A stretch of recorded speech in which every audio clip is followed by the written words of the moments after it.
I had just blown out the candles, expecting laughter, hugs, and a few heartfelt gifts. But instead, my parents dropped the bombshell in front of everyone. Sell my apartment to pay off my brother's massive debts. I froze, my hands shaking, heart racing. My friends looked at me in disbelief, whispers spreading like wildfire. Could they really ask this of me? I wanted to scream, to run, to vanish. And then, before I could even respond, they grabbed the gifts, pointed to the door, and said, "You're done here." Now I'm standing alone, wondering, what would you do if it were you? I had spent weeks planning my birthday party, imagining laughter, music, and the warm glow of friends gathered around me. My apartment in New York City, which I had worked tirelessly to afford, was decked out with fairy lights, balloons, and candles, flickering on a table crowded with tiny desserts. I had invited people who mattered, friends who had seen me through thick and thin, and even my family, despite the growing tension that always seemed to linger whenever they were around. I wanted tonight to be perfect. I wanted it to feel like a celebration of independence, a small victory in a life I had fought to build. Guests arrived, greeting me with hugs and cheerful laughter. The clinking of glasses, the faint music in the background, and the smells of cupcakes and coffee created the illusion of normalcy. A temporary shield from the storm I knew was always hovering behind, my family's polite smiles. I tried to let myself enjoy it, to laugh at a joke someone whispered from across the room, to raise my glass in a toast, but the weight of their presence, of their eyes, lingered on me.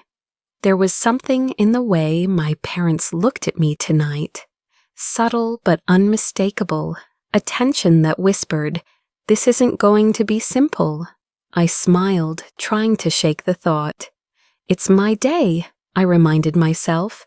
The candlelight flickered against the walls, and for a moment, I let myself imagine a carefree evening.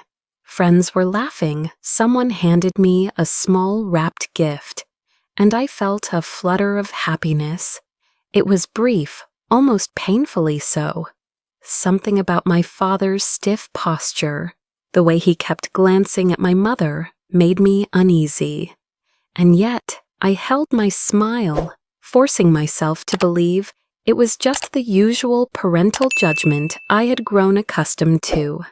Maybe tonight could actually be different. We gathered around the table for the traditional birthday song. The candles blazed, their flames dancing in rhythm with the chorus of voices.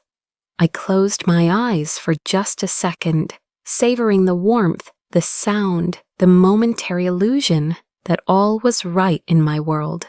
Then came the silence, sharp and jarring, like a sudden gust that snuffed out the delicate fire. I opened my eyes to see my parents standing stiffly, expressions locked in a seriousness I had never seen before. My stomach dropped. "You need to sell your apartment," my father began, his voice calm but unyielding. "David's debts. You have to cover them. It's for the family." I blinked. I didn't even process the words at first. The room seemed to tilt, the fairy lights stretching into long, distorted lines. My friends' faces blurred. Their cheerful smiles were replaced with wide-eyed disbelief. I could hear a whisper, someone muttering, "Did she hear that right?" My own ears refused to accept it. My parents wanted me, to give up the one place in the world I could truly call my own, to bail out my golden child brother who had never worked for anything in his life. I laughed, but it was hollow. A sharp laugh that cut through the stunned silence. You're joking, right?" My voice wavered, disbelief tainting every syllable. I scanned my parents' faces for a trace of humor, a hint that I was somehow the butt of a cruel joke. There was none. They stood there, stern and unmovable, their eyes fixed on me as if they expected compliance without question. "No, Emily," my mother said firmly. "This is serious. We've discussed it. You're part of this family. You have responsibilities." I could feel my heartbeat in my throat, pounding, threatening to suffocate me. Everything I had worked for, the nights of overtime, the sacrifices, the independence, was suddenly up for grabs. The air in the room felt heavier, pressing down on my shoulders. I wanted to scream, to make them see how unfair this was, but the words stuck, lodged in my chest like stones. I could feel tears prickling at the corners of my eyes, but I refused to let them fall. Not here, not with all of them watching. Guests were whispering now, and I could sense the tension radiating outward. My best friend, standing beside me, gave a tiny, subtle shake of her head, her eyes wide with shock. She didn't need to speak. I could feel the silent question she asked. "Is this really happening?" And I had no answer. I had no way to explain the betrayal, the absurdity, the sheer impossibility of what they were asking. I finally stepped back, my hands pressed against the edge of the table. I can't," I managed to say, my voice breaking. "This is my home. I earned it. You can't just take it away because David made bad choices." The room went even quieter, if that was possible. My father's jaw tightened. My mother's lips pressed into a thin line. And then, with a motion that seemed almost ceremonious, they reached for the gifts. "We're done here," my father said. "Take your things and leave." I felt the room spin. My friends murmured their apologies, unsure what to do. I grabbed my coat, my mind racing, heart hammering, every step toward the door heavy with disbelief and hurt. Outside, the cool night air hit me, a sharp contrast to the suffocating atmosphere I had just escaped. I paused on the steps, glancing back at the window where my parents stood like statues, unmoved, unyielding. I wondered how they could ask such a thing, how they could look me in the eye and expect me to obey without question. I wondered if any of this was really about family, or if it was just a demonstration of control, of power, a lesson in obedience disguised as necessity. And I couldn't help but think, if this is what family is, who am I even fighting for? Standing there, shivering slightly in the chill, I felt a flicker of resolve. I didn't have an answer yet. I didn't know what I would do next. But one thing was certain. I wasn't going to let this be the end. Not tonight, not ever. I took a deep breath and slid my hands into my pockets, trying to steady the shaking. The city lights twinkled around me, a reminder that the world outside my apartment was still vast, still mine in ways they couldn't touch. And yet, the question lingered, insistent and gnawing. How do I fight when the people who are supposed to love me the most are the ones trying to destroy everything I've built? I couldn't believe what I had just heard. My brain raced, each thought colliding with the next, trying to make sense of the impossible demand. Sell my apartment for David's debts? I swallowed hard, feeling the lump of disbelief turn into anger. And yet, beneath it all, a sharp ache of vulnerability that I couldn't ignore. I had spent years building a life I could finally call my own, and here they were, treating it like a disposable asset. My hands trembled as I raised my voice, trying to steady it with reason. "I can't," I said, my voice quivering but firm. "This is my home. I worked for every penny. You can't just take it from me because David made mistakes." My father's eyes narrowed. the corners of his mouth pressing into a line that made my stomach twist. My mother's expression hardened, her brows knitting together in that familiar way that always meant I was crossing a line I wasn't supposed to. The room felt smaller suddenly, heavier. The laughter and chatter that had filled the space before had vanished, leaving a tension so thick it pressed against my chest. "You don't understand, Emily," my father said, voice tight with controlled frustration. "This is about family responsibility. You're part of this family, and this is your duty." Duty. The word echoed in my mind, hollow and sharp. I wanted to argue, to shout, to throw back every word they had ever used to guilt me into submission. But I also felt tears sting my eyes. I was tired of being expected to sacrifice, to comply, to be the one who carried the weight of someone else's irresponsibility. The shame, the disbelief, the fear, it all tangled together, creating a knot I couldn't untangle. I can't do it," I repeated, louder this time, letting the emotion crack through the surface. "I can't give up my life for his mistakes. That's not responsibility, that's theft. From me." The room seemed to hold its breath.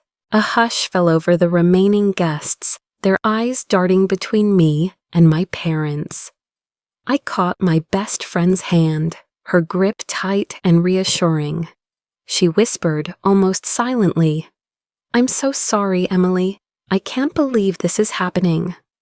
Her voice trembled too, because she, like everyone else, recognized the injustice of the moment. And then it happened. My parents moved with deliberate motion, their faces impassive, as if my refusal was an expected inconvenience, rather than a human reaction.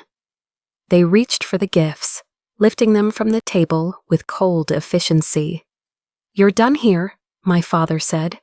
The words landed like a hammer, leaving no room for negotiation, no space for reasoning. Shock and disbelief froze me in place.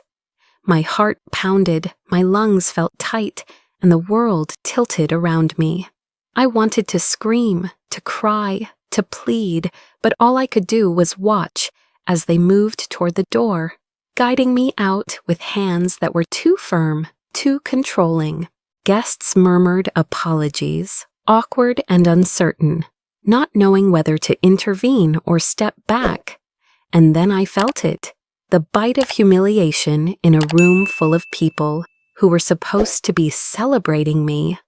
My birthday, my apartment, my sanctuary, all reduced to a public display of their power over me. I wanted to vanish, to sink into the floor, to escape the judgmental eyes that now measured me not for who I was, but for what I had refused to give up. One of the guests, someone I barely knew, lifted their phone, quietly pressing record. I didn't notice at first, too consumed by the chaos of emotion, but the glint of the screen caught my eye. My stomach sank. The possibility that this private humiliation would become public, that my defiance would be broadcast to the world, made the heat of embarrassment climb higher. Micro cliffhangers spun in my head. How far would this go? Would it stay contained, or would the world outside my apartment weigh in, adding a new layer of pressure? I swallowed another lump of fear, trying to hold myself upright. My mother's eyes were sharp, unyielding, daring me to challenge them further. "Do you understand what this means?" she asked, voice low but loaded with accusation. "If you refuse us. You refuse your family." I could feel every eye in the room on me, the weight of expectation and judgment pressing into my skin. But the anger was rising too, mingled with sorrow, a bitter cocktail that made my chest ache. I took a step back, letting the initial shock settle into something more deliberate. I would not let them see me break entirely. I would not give them the satisfaction of tears they could label as weakness. I had to stay present, stay visible, even if it meant standing alone. I gathered my coat, fumbling with the zipper as I moved toward the door. My fingers were clumsy, unsteady, but my mind was a whirlwind of strategies, thoughts, and fears. If they were going to make this a spectacle, I would have to survive it with my dignity intact. Even now, the weight of injustice threatened to crush me, but I clenched my teeth, refusing to let it define me. Outside, the night air hit my face like a shockwave, cold and clear. I paused, taking a deep breath, letting the city lights calm me just slightly. The warmth of the apartment, the candles, the party, all felt distant now.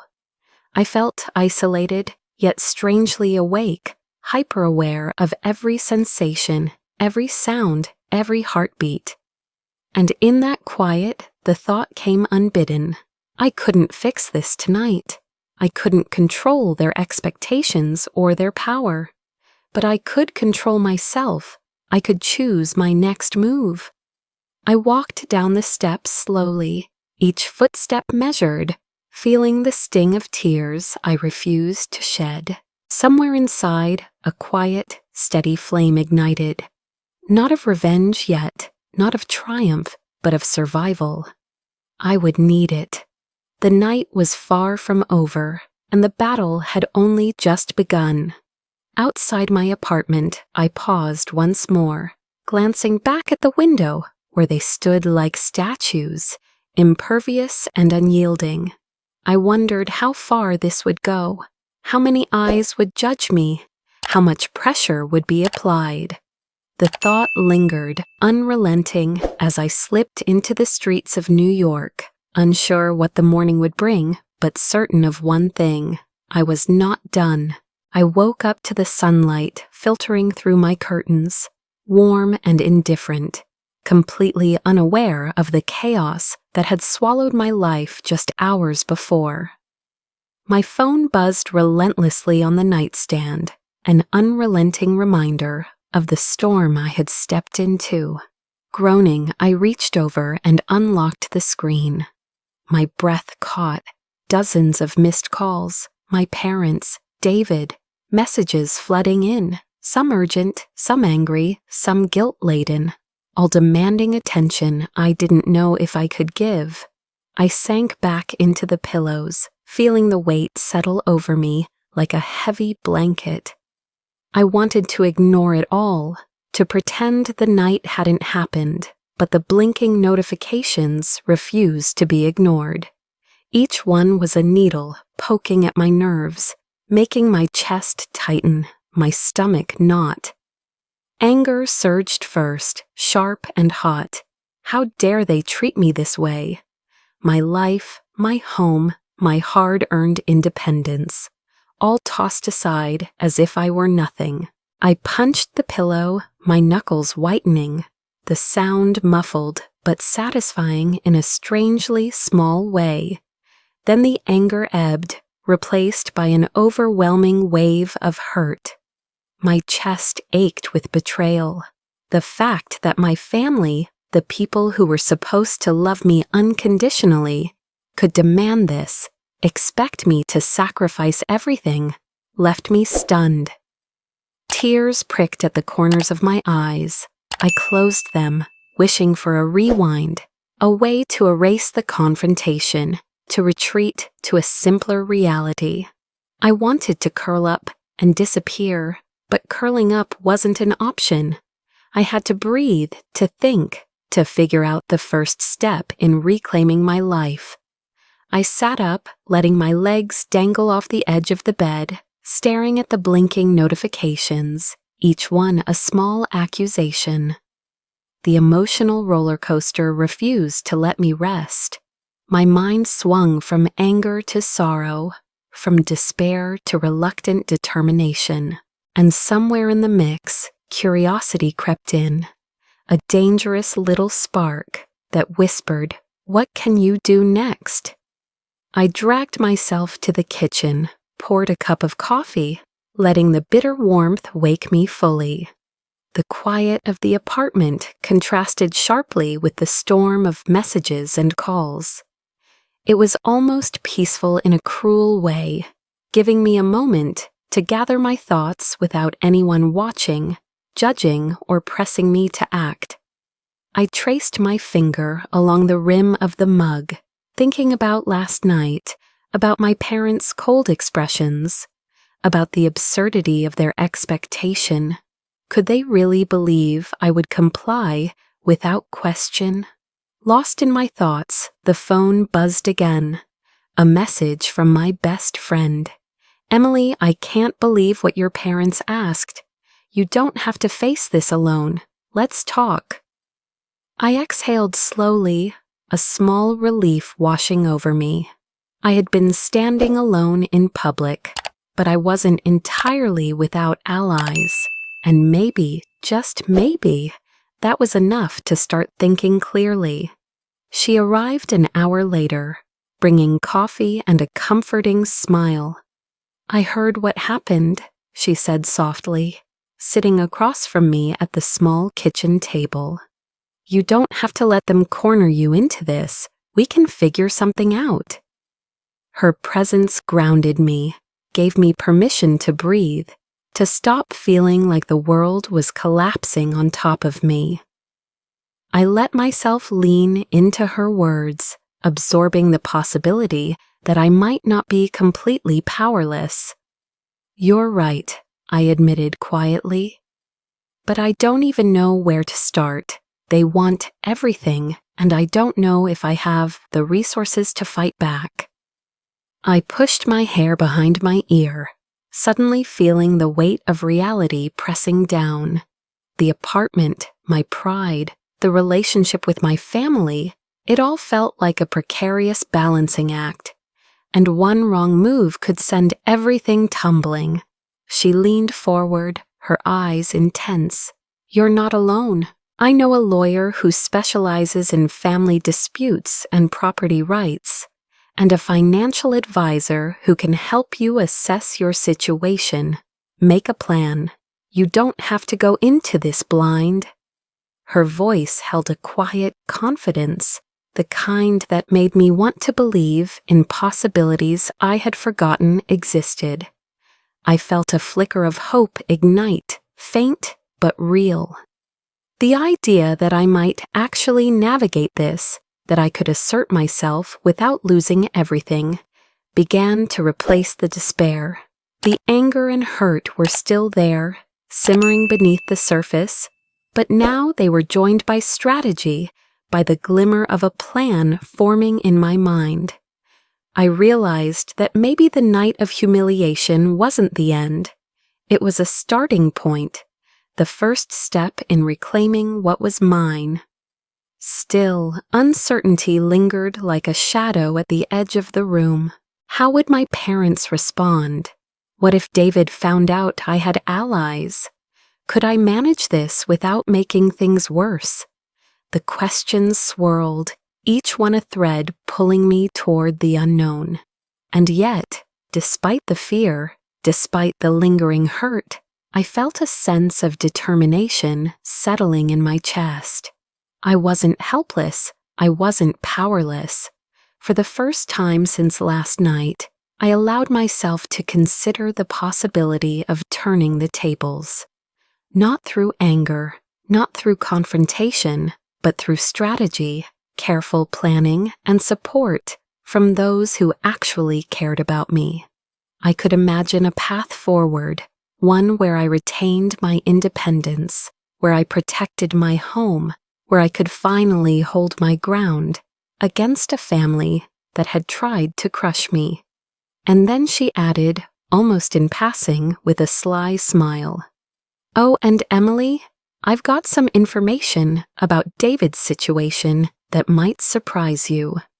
Her words hung in the air, teasing a twist I hadn't seen coming. My curiosity piqued, my mind began spinning with possibilities. How much did I know? How much could I leverage? And most importantly, how could I make this work in my favor without losing myself in the process? I stared at her, heart racing again, but this time not from shock or despair. The adrenaline had shifted into anticipation, a strategic edge I hadn't felt in days.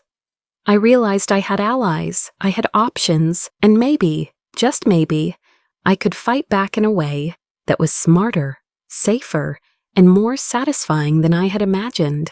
As I sipped the cooling coffee, letting the city hum quietly around me, I knew one thing.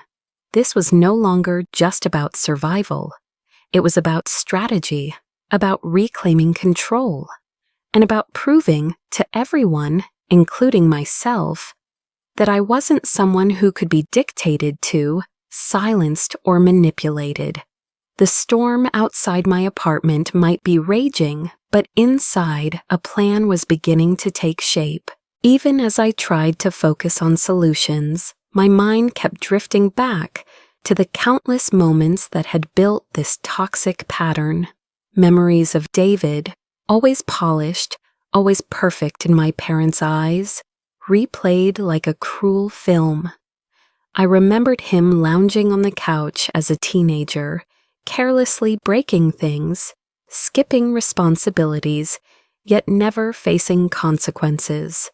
My parents would scold me for minor infractions, while his mistakes were shrugged off, hidden behind a smile and a charm he somehow always managed to wield. I could still hear my mother's voice saying, "He's our golden child, he's under more pressure than you can understand."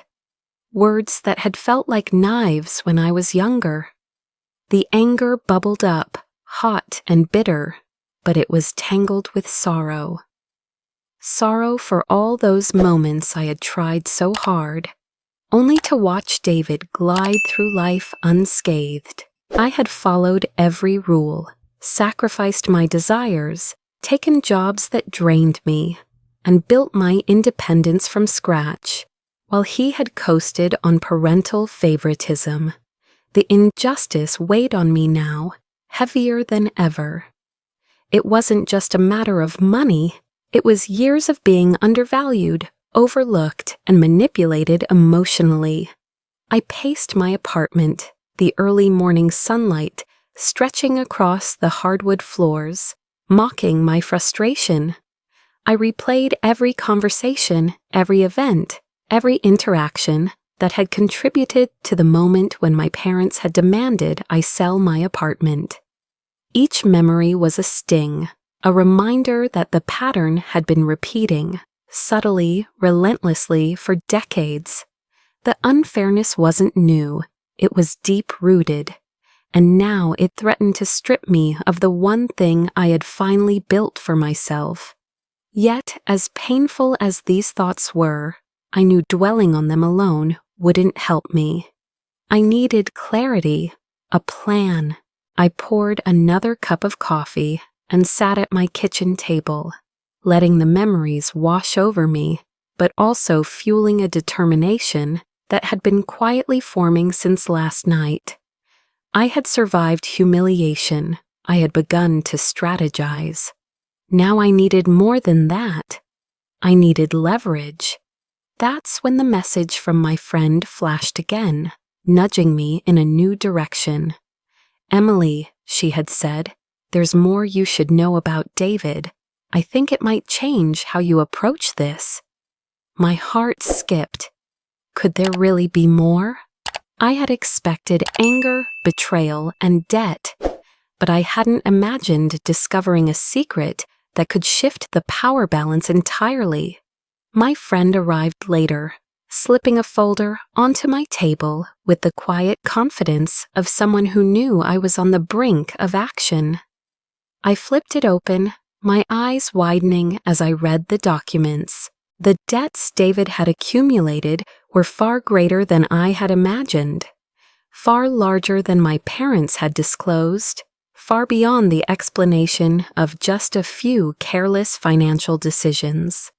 Worse, there were signs that he had been actively hiding portions of the debt, keeping secret accounts, manipulating figures. I felt my stomach knot with disbelief and anger. This wasn't just incompetence or irresponsibility, it was deception, calculated and ongoing.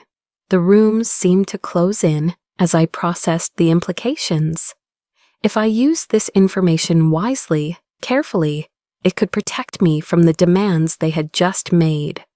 But the risk was intense. One wrong move, and the balance could tip entirely against me, leaving me vulnerable to retaliation. I leaned back in my chair, gripping the edge of the table, heart hammering.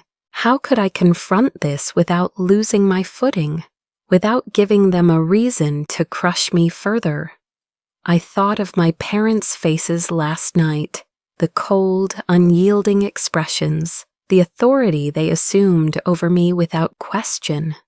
Could they even be convinced of David's deception, or would they reflexively defend him, as they always had? My mind raced through scenarios, possibilities, and risks. Each step I might take could escalate into disaster if I wasn't careful. The thrill of potential leverage mingled with a deep anxiety that made me dizzy. And yet I couldn't ignore it. This was the moment where the unfairness could be turned on its head, where the golden child's carefully constructed facade might finally crack. I felt a surge of cautious hope, tempered by the fear of exposure, but it was enough to ignite a plan in the back of my mind. I realized I had something they couldn't touch: knowledge, insight, evidence, and with it, I could reclaim not just my apartment, but a piece of my autonomy and dignity. I closed the folder, feeling the weight of responsibility settle on my shoulders. The documents were a key, yes, but they were also a test. How wisely could I use them? How carefully could I navigate my next steps to protect myself without becoming the villain in my own story? The questions were relentless, gnawing at me even as I felt a flicker of control return to my chest. I imagined confronting my parents, not with rage, but with strategy, precision, and calm that could make them pause. I imagined using the information to shield myself, to stand firm, to finally demand recognition for my own efforts without giving in to their manipulations. The thought was intoxicating, a promise of empowerment I had been craving, and yet, lurking in the back of my mind, a micro cliffhanger formed, nagging insistently. Could I truly act without exposing myself, without giving David or my parents an upper hand? Each possibility spun a thread of tension through me, pulling me in multiple directions, each with potential consequences I couldn't fully predict. My pulse quickened, anticipation and fear intertwined. I took a deep breath, letting it fill my lungs, steadying myself.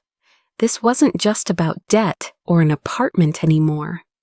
It was about reclaiming control over my life, about stepping into a space where I wasn't the obedient daughter or the overlooked sibling. It was about turning years of manipulation into leverage, about learning how to navigate a family that had always sought to control me. And for the first time in what felt like forever, I believed it was possible. The city outside my window moved on, indifferent to the storm inside my apartment, but I was awake, alert, and ready. The path ahead was uncertain, layered with risks, but it was mine to navigate. And somewhere deep down, I felt the tiniest spark of anticipation. What I would do next, and how I would wield this newfound knowledge, would decide everything. The morning after reviewing the documents, I felt a strange mixture of fear and determination. My apartment, usually my sanctuary, now seemed like a command center. The papers scattered across the kitchen table, forming a roadmap I had never imagined I would need. every number, every account detail, every hidden debt became a weapon if I used it correctly. I sipped my coffee, letting the bitter warmth anchor me, trying to steady the storm of emotions threatening to tip me over. I wasn't powerless anymore, but the responsibility weighed heavily.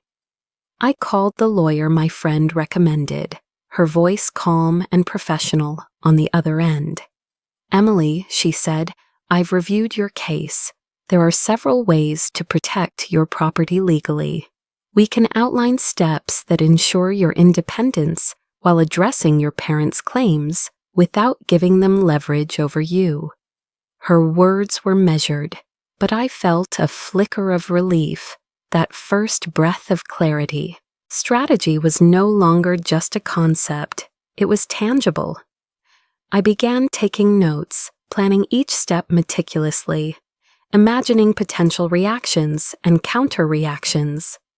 The legal advice gave me the foundation, but I knew I had to handle the emotional aspect carefully too.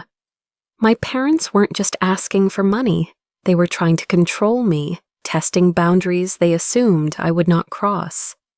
I spent hours drafting responses in my head, rehearsing how to speak calmly yet firmly, how to assert my rights without giving them ammunition to manipulate me further. I allowed myself to feel the anger, the frustration, the sting of past betrayals, but I wove it into a narrative of composure rather than chaos. By midday, I had mapped out my first move, a formal response outlining my legal position, paired with careful financial transparency, showing I was responsible and independent. The documents from my friend revealing David's hidden debts were part of this strategy, but I would not reveal everything at once. Timing, I realized, was everything. A misstep could escalate tension or provoke retaliation, but calculated moves could shift power subtly, almost invisibly. As I drafted my emails, my phone buzzed with notifications. Social media was already alive with fragments of last night's chaos. Someone had recorded snippets of the party, capturing the shock on my face as my parents demanded I sell my apartment. I froze, anxiety spiking again. The footage was out there, visible, permanent. I could feel my pulse accelerate. Then I realized this could work to my advantage. Public visibility could provide pressure, validation, and leverage if used carefully. I began posting selectively, sharing parts of the story anonymously at first, framing it around principles of fairness, independence, and accountability. The responses were almost immediate. Messages of support, advice, and encouragement flooded in. Strangers shared my posts, and the narrative began to gain traction.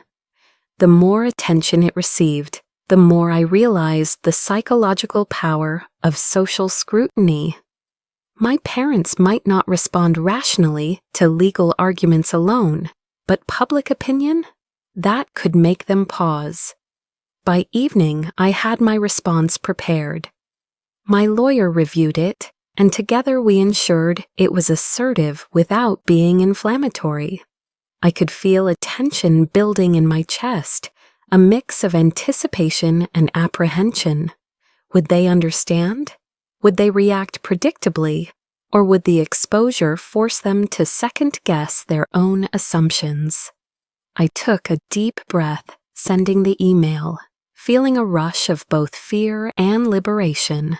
The following morning brought unexpected confirmation that my strategy was working. Messages came not only from friends, but also from extended family and even acquaintances who had caught snippets online. My parents were receiving commentary, subtle criticism, and questions they couldn't ignore. I noticed the first signs of doubt creeping into their interactions, small hesitations, whispered conversations, moments when they looked to David with suspicion rather than blind trust. I watched as the carefully constructed family hierarchy began to wobble. David's reaction was immediate. He called repeatedly, demanding explanations, claiming I had no right to expose anything. But I remained calm, letting his frustration underscore the control I had begun to assert. Every interaction became a chess move, each one calculated to maintain my position without escalation. The tension oscillated between fear and satisfaction, a roller coaster of emotion that kept me on edge while confirming the power I had regained. By afternoon, the story had taken on a life of its own online. Messages poured in, a mix of outrage at my parents' demands and support for my stance. The public spotlight was an unexpected ally, amplifying my strategy while giving me a sense of security I hadn't anticipated. The social pressure shifted the dynamic entirely.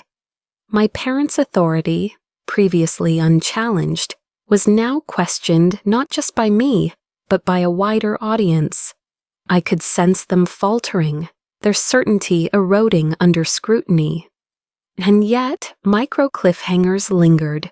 Would their doubt translate into change, or would they double down, intensifying the pressure behind closed doors? How would David respond to this new exposure? And could I maintain control without tipping too far into conflict? Each notification, each online comment became a pulse of suspense, a reminder that this was far from over. By nightfall, I allowed myself a quiet moment of reflection. I had begun to regain agency, to reclaim my narrative, and to navigate the storm with strategy and foresight. The emotional layering, the fear, the relief, the anticipation, the tension was exhausting yet invigorating.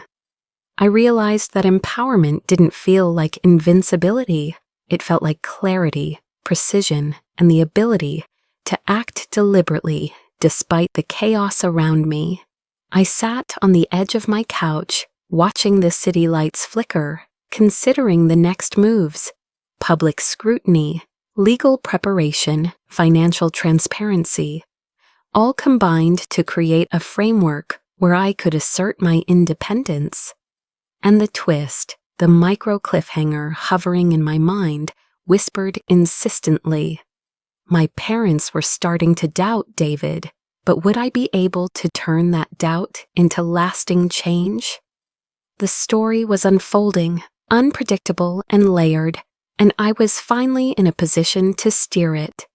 For the first time since this nightmare began, I felt a tangible sense of control. The pieces were moving in my favor, the tension was manageable, and the path ahead, though uncertain, was mine to navigate. And deep inside, I knew the stakes were higher than ever, but so was my resolve. The battle for my independence was no longer about survival. It was about mastery. I woke up to the city's hum, sunlight spilling through my windows, and a quiet sense of anticipation I hadn't felt in days. The strategy I had carefully crafted was in motion, each step measured, each decision deliberate. I sipped my coffee slowly, letting the warmth settle the tension in my chest, knowing that today could be the turning point. No longer was I merely reacting to my parents' demands. I was steering the course. The documents revealing David's hidden debts had become my quiet leverage. I had shared only what was necessary with my lawyer, ensuring that every move was backed by law and evidence. I couldn't afford a misstep. My parents' control had always relied on my compliance, and now, armed with knowledge and strategy, I could assert boundaries they hadn't expected me to draw. I felt the first surge of empowerment ripple through me, tempered by careful patience. When I called David, I kept my voice calm, neutral. "We need to discuss your debts," I said. "I have information that changes the situation completely, and you need to take responsibility." His reaction was immediate: confusion, then anger, then desperation. I listened, letting his frustration unfold while maintaining composure. Each word he spoke confirmed the validity of my position, the leverage I held. He had been reckless, deceptive, and now he could not escape accountability. I didn't raise my voice, I didn't threaten. Instead, I let the weight of fact speak for itself, the documents silently condemning every choice he had made. "I'm not covering for you," I said steadily. "You need to handle this. I'm done being responsible for mistakes that aren't mine." My hands rested on the table, relaxed, but my heart thumped with intensity.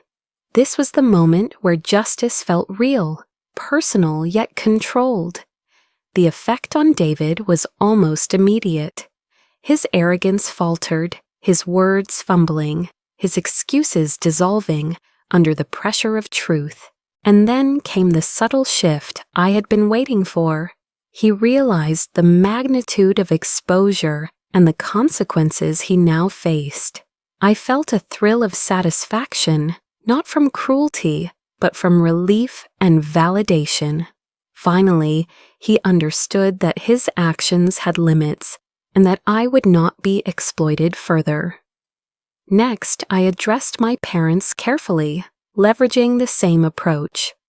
The social media attention and public discourse had already made its presence felt. I spoke calmly, logically, presenting facts without accusation. The silent pressure of the community watching, the indirect judgment, made them pause. They had underestimated me, assumed my compliance, and now the power balance was shifting. I could see the first cracks in their certainty, subtle hesitations, glances toward David that betrayed confusion. I allowed myself a small exhale of relief. The tension of the past weeks, the humiliation, the disbelief, the emotional roller coaster was beginning to ease. My independence was intact. The apartment was safe. But more than that, I felt a sense of reclaiming authority over my own life, a sovereignty that my family had never recognized before. It wasn't a sudden victory. It was the culmination of patience, strategy, and calculated courage. Yet the satisfaction was layered with emotion. I had not sought revenge for cruelty's sake. I hadn't wanted to humiliate or destroy anyone. My goal had always been fairness, to assert my right to autonomy, and to establish boundaries my family had refused to respect for years. David's reckoning was inevitable, but it was a consequence of truth and accountability rather than my own malice. That distinction was crucial to my sense of self. As the days passed, the social support grew. Friends, colleagues, even strangers who had followed the story online reached out, offering congratulations, support, and advice. Their validation was a balm to the wounds inflicted by family betrayal. I realized that empowerment wasn't isolation, it was connection, support, and shared acknowledgement that my actions were justified. The community had become an invisible ally, their attention amplifying the power I had quietly cultivated. David, finally confronted with the scope of his responsibility, began taking tangible steps toward resolution. He met with financial advisors, acknowledged the mistakes he had long denied, and started to face the consequences he had evaded for so long. It was strange watching him stumble through accountability, knowing that he had relied on my compliance for years. But there was no triumph in my eyes, only quiet satisfaction that fairness, not cruelty, had prevailed. I took a moment for myself, sitting by the window with the city sprawling beneath me. The apartment was mine, my sanctuary intact. Yet more importantly, I had reclaimed control of my life and decisions. The fear, the anxiety, the emotional weight of the past few weeks was lifting, replaced by a sense of purpose and clarity. I was no longer at the mercy of others' whims. I was capable, resilient, and intelligent, navigating a complex web of relationships and expectations without losing my humanity. And in the quiet of that reflection, I realized the final twist. David's reckoning wasn't just about money or responsibility. It was about growth, accountability, and opportunity. I had given him a chance to learn, to confront his own mistakes while preserving my own integrity and independence. I hadn't become a cold strategist or a ruthless force. I remained Emily, imperfect, emotional, human, but stronger than ever. The balance had shifted. My parents had learned that control wasn't absolute. David had learned that deceit had consequences. And I had discovered the power of knowledge, patience, and courage. The journey from betrayal and humiliation to empowerment and closure had been grueling, but it had shaped me in ways that pure victory never could. I had navigated emotional turmoil, legal strategy, and social dynamics, emerging with both my dignity and my home intact. As night fell and the city lights flickered below, I allowed myself a final deep breath, the kind that stretches all the tension out of your body. I had faced the storm, navigated it with careful precision, and emerged whole. The apartment, my life, my independence, they were mine. And for the first time in years, I felt unshakable. Not because I was invulnerable, but because I was true to myself, fully present and capable of handling whatever came next.